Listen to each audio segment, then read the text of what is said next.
우리 속담에 밑 빠진 독에 물 붓기라는 속담이 있습니다.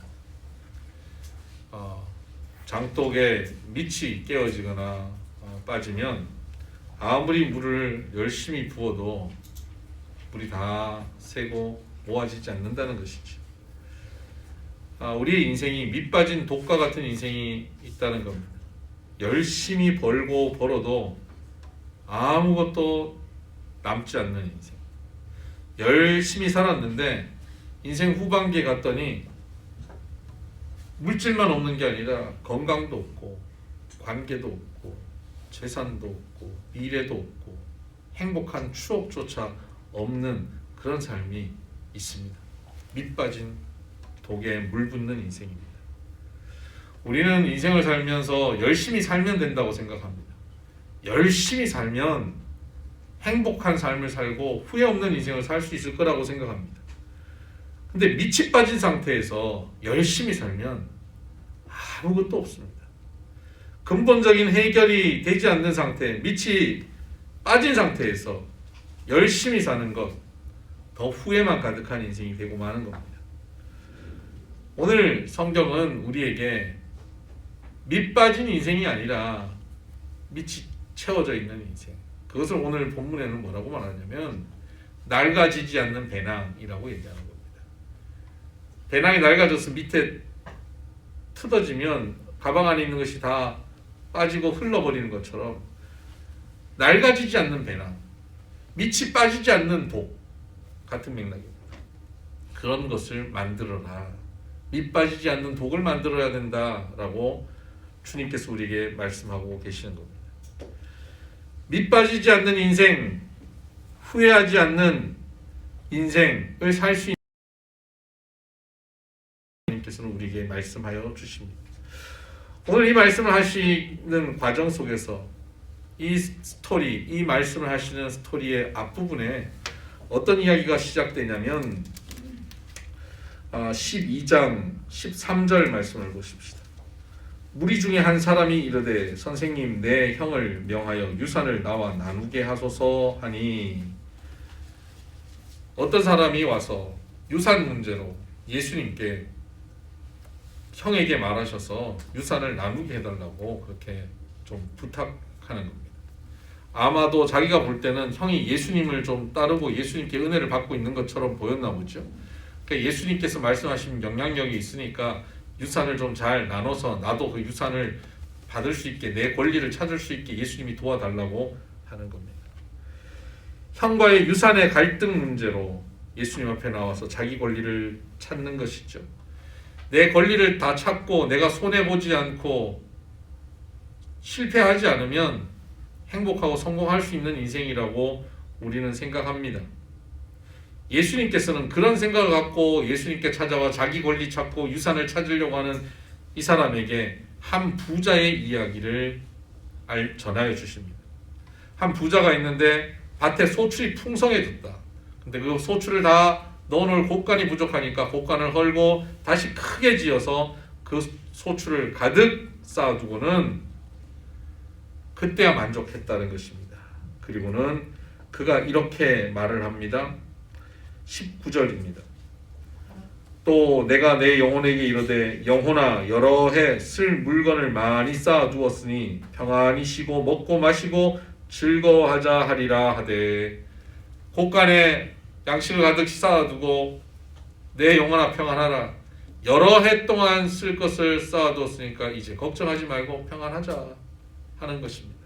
그런데 이렇게 쌓아둔 것, 이렇게 여러 해 쓸 것을 모아두면 평안하냐 하는 것입니다. 바로 이런 삶을 예수님께 유산을 나눠달라고 요청하는 사람이 추구하는 삶 아닙니까? 자기 것 하나하나 놓치지 않고 다 모아들여서 가득 쌓아두고 올해만이 아니라 내년도, 후년도, 앞으로 계속 자자손손 걱정 없이 평안하게 살 수 있는 환경과 조건과 여건을 마련해 놓으면 평안할 것이다, 행복할 것이다, 그런 기대를 갖는 것이죠. 그래서 유산 싸움하는 것입니다. 형과 다시 얼굴을 안 볼지라도 내가 유산을 받아서 내 먹을 것을 확보하고 내 후손들이 잘 살 수 있도록 만들어 두는 것, 그것이 행복할 것이다, 평안할 것이다 라고 생각하기 때문이죠. 그런 생각을 하고 있는 이에게 예수님께서는 그 부자의 영혼을 하나님께서 그날 데려가시면 이라는 말씀을 하십니다. 20절입니다. 하나님은 이르시되 어리석은 자여 오늘 밤에 내 영혼을 도로 찾으리니 그러면 내 준비한 것이 누구의 것이 되겠느냐 하셨으니, 오늘 밤에 영혼을 데려가면 네가 그토록 땀 흘리고 노력하고 이것만 하면 행복할 것이라고 했던 그 모든 것이 누구 것이 되겠느냐. 아무것도 누리지 못하고 사라져버린다. 가득 쌓아놨는데 밑 빠진 독처럼 그 물건이 막 없어지는 것도 문제인데요, 가득 쌓아두었는데 쌓아둔 것을 누릴 내가 없어져 버리는 거예요. 참으로 밑 빠진 인생 아닙니까? 그렇게 밑 빠진 인생이 되어버린 너의 인생은 무엇이냐 라는 겁니다. 21절, 자기를 위하여 재물을 쌓아두고 하나님께 대하여 부요하지 못한 자가 이와 같으니라. 너는 어떤 인생이냐면 너를 위하여 재물을 쌓아두었지만 하나님께 대하여 부요하지 못한 자라고 말씀하고 있습니다. 형과 다투어 유산을 좀 더 가지고 내 권리를 확보하면, 재산을 모으고 나면 평안할 거라고 했지만 너는 재물은 모으지만 하나님께 대하여 부요하지 못한 자가 되는 것이다. 하나님께 대하여 부요하지 못한 자는 모아놓은 것도 없어질 뿐만 아니라 아무리 모아도 그것을 누릴 기회조차 없어져 버릴 것이다 라고 말씀하는 겁니다. 완전히 헛수고하는 인생, 헛된 인생, 후회하는 인생으로 결론 지어질 것이다 라고 말씀합니다. 그러므로 예수님께서 우리에게 말씀하시는 밑 빠지지 않는 인생, 후회 없는 인생, 낡아지지 않는 배낭을 갖고 있는 인생은 어떤 인생입니까? 하나님께 대하여 부요한 인생입니다. 여러분 모두가 하나님께 대하여 부요한 자가 되기를 주의 이름으로 축복합니다. 하나님께 대하여 부요하다고 하는 것은 뭘까? 예수님께서는 이어서 하나님께 대하여 부요한 자의 삶에 대해서 이렇게 이어 말씀하고 계십니다. 22절입니다. 또 제자들에게 이르시되 그러므로 내가 너희에게 이르노니 너희 목숨을 위하여 무엇을 먹을까 몸을 위하여 무엇을 입을까 염려하지 말라. 하나님께 대하여 부요한 자는 염려하지 않는 자입니다. 뭘 입을까 뭘 먹을까 염려하지 않는 겁니다. 23절, 목숨이 음식보다 중하고 몸이 의복보다 중하니라. 까마귀를 생각하라. 심지도 아니하고 거두지도 아니하며 골방도 없고 창고도 없을 때 하나님이 기르시나니 너희는 새보다 얼마나 더 귀하냐. 또 너희 중에 누가 염려함으로 그 키를 한 자라도 더 할 수 있느냐? 그런즉 가장 작은 일도 하지 못하면서 어찌 다른 일들을 염려하느냐? 백합화를 생각하여 보라. 실도 만들지 않고 짜지도 아니하느니라. 그러나 내가 너희에게 말하노니 솔로몬의 모든 영광으로도 입은 것이 이 꽃 하나만큼 훌륭하지 못하였느니라. 오늘 있다가 내일 아궁이에 던져지는 들풀도 하나님이 이렇게 입히시거든 하물며 너희 일까 보냐. 믿음이 작은 자들아. 하물며 너희 일까 보냐. 여러분 까마귀도 백합화도 들풀도 먹이시고 입히시는 하나님, 딱 필요를 채워주시는 하나님께서 그보다 훨씬 귀한 우리를 버려두시겠느냐 하는 겁니다. 버려두십니까? 버려두시던데요? 이렇게 생각하시지? 너무 많이 버려두셔서 속이 새까맣게 탔습니다. 차라리 내가 들풀이었으면 좋겠습니다. 네, 아파트 걱정 안 하는 까마귀면 좋지요. 우리가 까마귀보다 못합니까? 들풀보다 못합니까? 믿음이 작은 자라고 말씀하고 계십니다. 하나님께서는 우리에게 꼭 필요를 채워주신다고 말씀하고 계십니다. 염려하지 말라는 것입니다. 왜 염려하는지 아십니까? 염려는 욕심과 연관되어 있습니다. 욕심이 있기 때문에 염려하는 겁니다. 마태복음 13장에 네 가지 밭에 대한 비유를 말씀하시면서 지난주에도 언급했는데 가시 떨기밭을 말씀하시죠. 가시의 기운이 막혀 열매를 맺지 못합니다. 근데 그 가시가 뭐냐? 그것은 염려와 재물에 대한 욕심이라고 말씀하고 있습니다. 염려와 재물에 대한 욕심은 연결되어 있습니다. 재물에 대한 욕심을 갖고 있기 때문에 염려하는 겁니다. 왜 염려합니까? 여러분 가만히 생각해 보세요. 욕심 때문에 염려합니다. 내일 거 쌓아두고, 한 달 후 거 쌓아두고, 1년 후 거 쌓아두고, 3년, 5년 후, 10년 후 거 쌓아두고, 그렇게 하고 자녀들 거 뭘 해주려고 쌓아두고, 그래야 안정이 되고, 그래야 평안하고, 그거 쌓아두기 위해서 오늘 열심히 노력하고, 사랑하는 형제와도 유산 싸움하면서 등 돌려버리고 거기서 내 것 모아가지고 챙겨놓고 창고에 가득 쌓아놓으면 아 이제야 내 영혼아 평안하라, 그렇게 생각하기 때문이죠. 그 욕심이 날마다 염려 가운데 우리를 이끌어갑니다. 이거 열심히 한 거 안 되면 어떡하지? 이거 노력한 거 안 되면 어떡하지? 오늘 먹을 거는 있잖아요. 오늘 잘 때 있잖아요. 내일 우리가 살지 못 살지 우리 몰라요. 우리에게 내일이 있을지 몰라요. 1년 후에 우리가 존재하고 있을지 모르는 겁니다. 그냥 오늘 우리 사는 것, 하나님께서 허락하신 오늘 하루의 에너지, 오늘 하루의 힘, 오늘 하루의 환경, 여건 주셨으면 그건 누리고 그 안에서 감사하고 기뻐하고 행복하게 살면 되는 것입니다. 내일을 염려해서 욕심 때문에 왜 아웅다웅하고 그거 가지고 복잡하게 살아가냐 이거예요. 벌어지지도 않을 내일일 수 있어요. 내일이 우리에게 없을 수도 있는데 오늘이 종말일 수 있어요. 나의 개인의 종말이 오늘일 수 있다는 생각 가지고 살아가면 오늘을 최선을 다해 살 것입니다. 여러분 오늘이 마지막 날이라고 생각하면 여러분 어떻게 사시겠어요? 가진 것 가지고 이거 없어지면 안 되는데 아웅다웅 사시겠어요? 가장 가까운 사람들, 사랑하는 가족들, 이웃들과 맺힌 거 있으면 풀고 행복하게 살아가고 용서하고 기뻐하고 감동적인 하루를 살아가지 않겠습니까? 마지막을 산다고 하면 그렇게 살 것입니다. 그렇게 살아갈 수 있는 인생 되기를 바랍니다. 그때 염려가 없는 겁니다. 믿음이 작은 자들은 확실한 믿음이 있어요. 내일이 나에게 올 것이다. 믿음. 1년 후가 나에게 올 것이고 10년 후, 20년 후, 30년 후가 나에게 올 것이라는 확실한 믿음 때문에 계속 염려하는 거예요. 그 믿음보다 주님이 나를 책임져 주신다는 믿음이 우리에게 있게 되기를 바랍니다.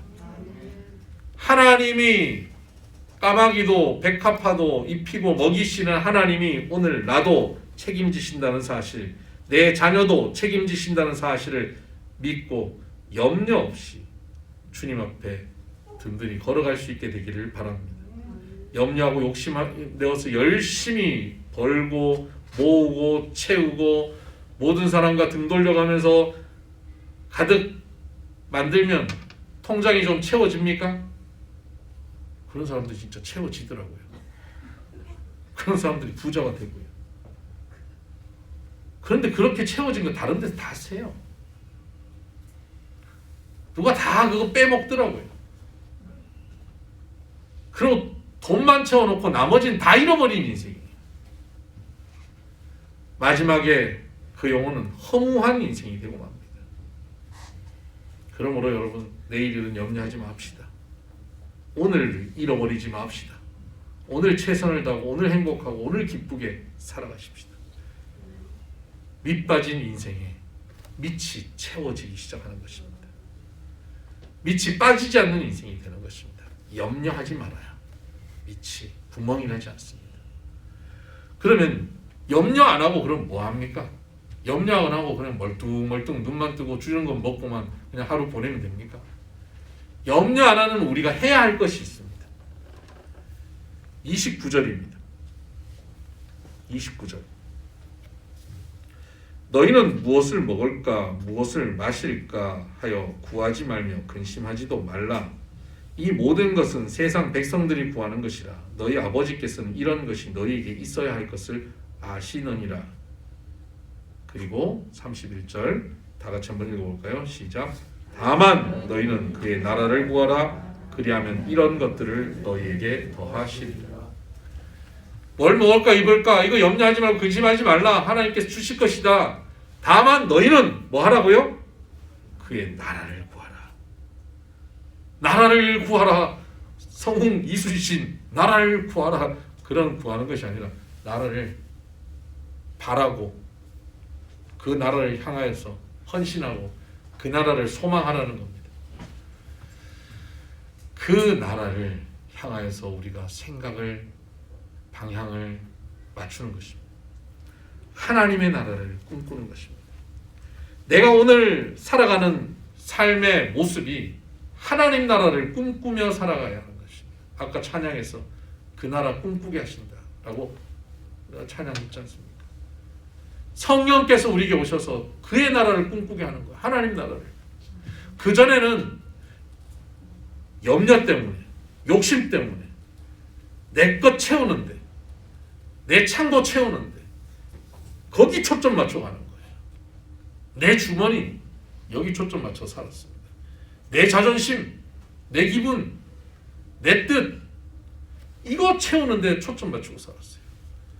근데 그거 염려하지 말고 걱정하지 말고 그거 다 하나님께 맡겨둬라. 하나님께서 다 채워주신다. 그럼 넌 뭐 할 거냐? 하나님 나라를 구해야 합니다. 넌 딴 거 생각하지 말고 하나님 나라를 생각하고 하나님 나라를 꿈꾸고 하나님 나라를 구하라. 사업하는데 직장생활 하는데 하나님 나라를 구한다는 게 이게 어떻게 하는 건지 잘 감이 안 잡힐 때가 있죠. 사업하고 직장생활하는 가장 우선의 목적이 뭡니까? 이익을 남기는 거예요. 돈 버는 겁니다. 돈 버는 사업을 하는 것인데 거기서 하나님 나라를 꿈꾼다? 여기서 어떻게 그 나라를 꿈꿀 수 있습니까? 하나님이 내게 주신 달란트 그것으로 우리는 사업도 하고 직장생활도 합니다. 그 달란트를 가지고 돈을 버는 것은 부수적인 거예요. 이 달란트로 내가 열심히 노력하고 이 조직에서 이 공동체에서 내게 주어져 있는 일을 내가 반응하고 사는 것입니다. 열심히 반응하고 살면 그 뒤에 나머지는 부수적으로 부가적으로 나에게 주어지는 겁니다. 사업의 목적이 돈 버는 것이 아니고 직장에서 일하는 목적이 월급이 아니라 하나님이 내게 주신 달란트로 이 사회에 공헌하는 것이다라고 생각을 바꿔야 되는 것입니다. 그것이 하나님 나라를 꿈꾸는 모습이에요. 한 집사님이 그런 얘기해요. 직장에서 너무 억울한 일을 당한 거예요. 자기가 열심히 노력했고 좋은 아이디어로 뭔가를 했는데 그걸 딴 사람이 낚아채가지고 그거 가지고 상을 받았어요.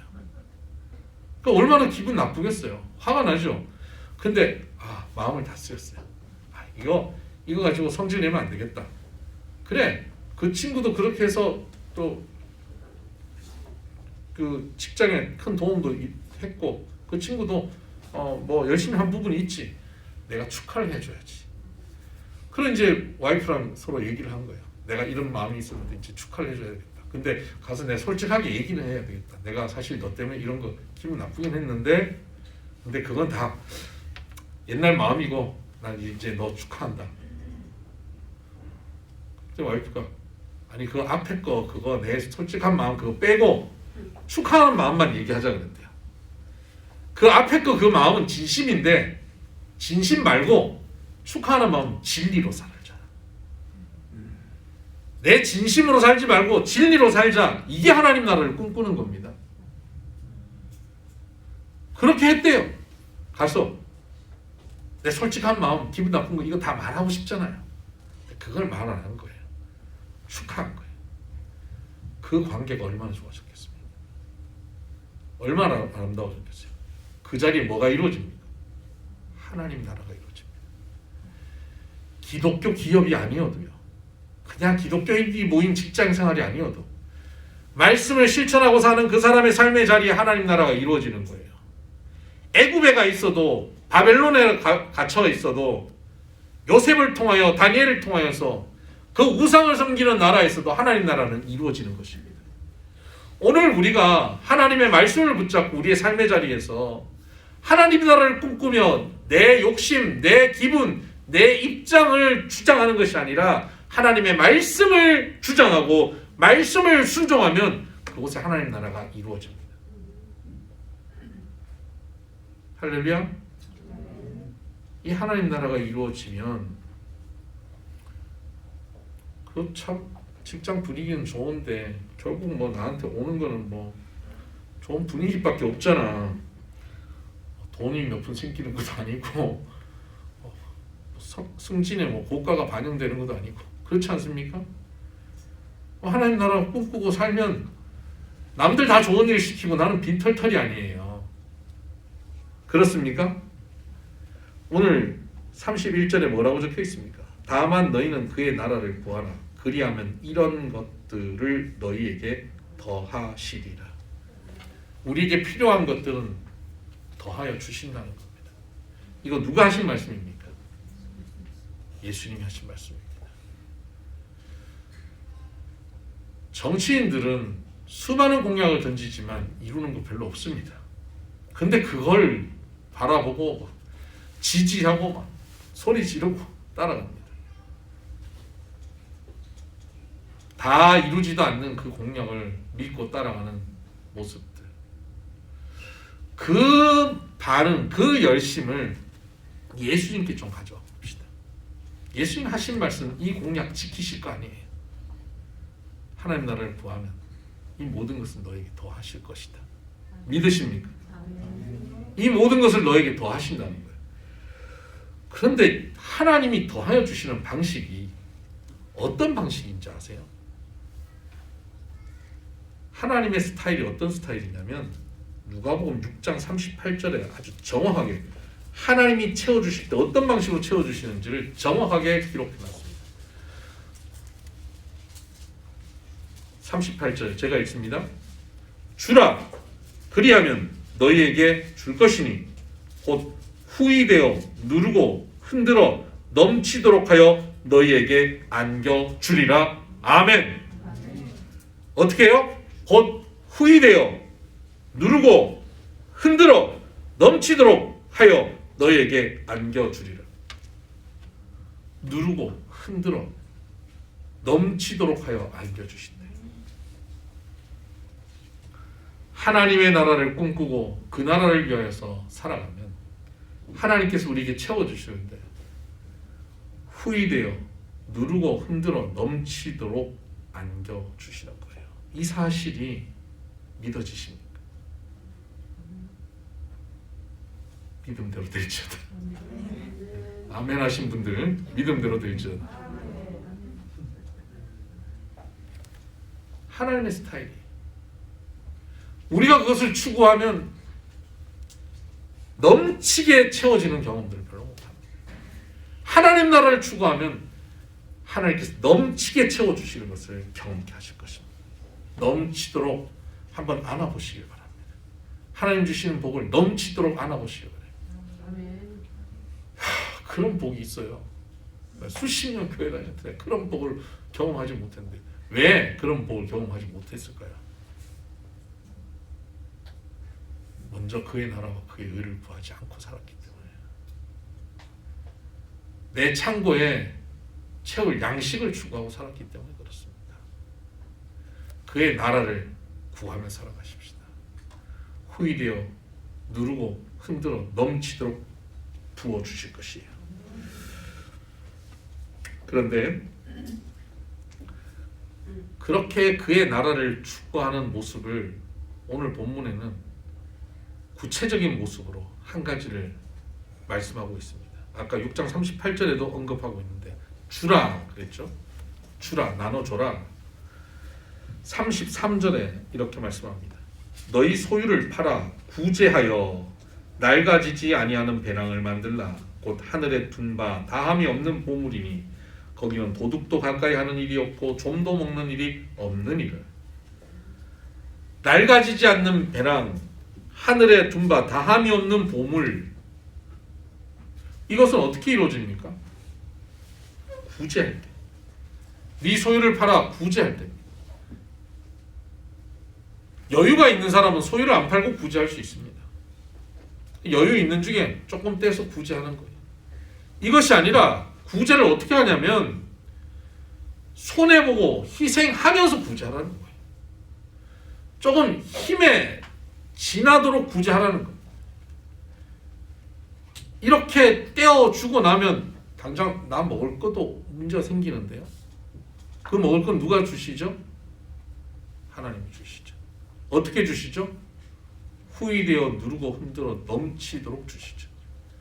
이거 안 떼어주고 구제하지 않고 그냥 가지고 있으면 어떻게 되죠? 그것만 겨우 먹고도 부족함으로 입접접 다시면서 살죠. 그런데 이것을 떼어서 구제하면 그것이 하나님 나라를 누리는 거예요. 하나님 나라를 추구하는 거예요. 그러면 하나님께서 흔들고 누르고 흘러 넘치도록 부어주시는 것입니다. 이것이 바로 하나님 나라를 꿈꾸고 하나님 나라를 이루는 사람의 모습입니다. 이것이 낡아지지 않는 배낭이죠. 다함이 없는 보물이라고 그랬습니다. 다함이 없는 보물. 꺼내도 그 배낭에서는 꺼내도 계속 나오는 거예요. 요술 가방 같은 거죠. 여러분 간혹 요술 가방 보시죠. 할머니들이 이렇게 가방 이렇게 들고 다니는 그 요술 가방. 뭐 누가 아프다 그러면 밴드도 꺼내고 소화제도 꺼내고 사탕도 꺼내고 거기는 없는 게 없어요. 다 나와요. 장바구니도 꺼내고. 할머니 요술 가방보다 하나님께서 예비하시는 어마어마한 낡아지지 않는 배낭이 있는 거예요. 어떻게 할 때? 우리가 우리의 소유를 팔아 구제할 때 낡아지지 않는 배낭을 누리게 될 것입니다. 이것이 바로 하나님께 대하여 부요한 자로 사는 것입니다. 우리 비손교회는 개척 초기부터 처음 하던 그 달부터 선교를 시작했습니다. 해외 선교, 가난한 이웃들, 가난한 교회들, 우리가 개척하는 교회임에도 불구하고 도왔습니다.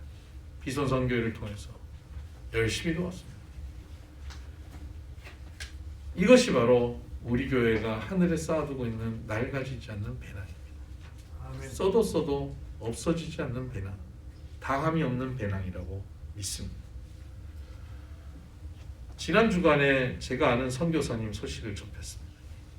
볼리비아 선교사님이신데 코로나로 한국에 들어오셨다가 평소 허리가 좀 불편했는데 병원에 갔더니 디스크가 너무 심한 상태임을 진단받고, 그리고 또 얼마 후에 마비 증세가 와서 걷지 못하게 되어버렸습니다.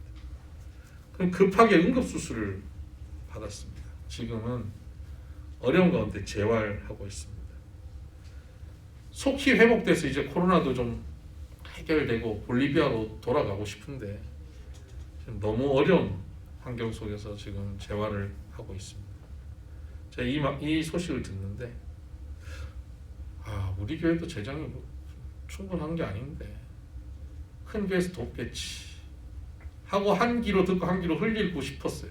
근데 계속 제 마음에 부담이 되는 겁니다.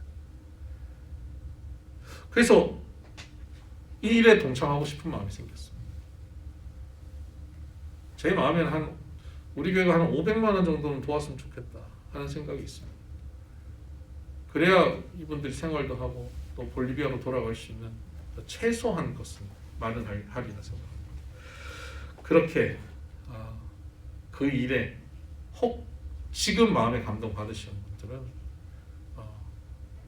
얘기해 주시고 같이 동참해 주시면 좋겠습니다. 우리 소유를 팔아서 부자하는 것입니다. 여유가 있어서 하는 게 아니라 소유를 팔아서 부자합니다. 그것이 하늘에 낡아지지 않는 배낭, 다함이 없는 보물을 만드는 것이고, 거기에 하나님께서 부어주시는, 누르고 흔들어 흘러 넘치게 채우시는 은혜가 있을 것입니다. 이 외에도 우리 주변에 우리가 도와야 할 많은 이웃들이 있습니다.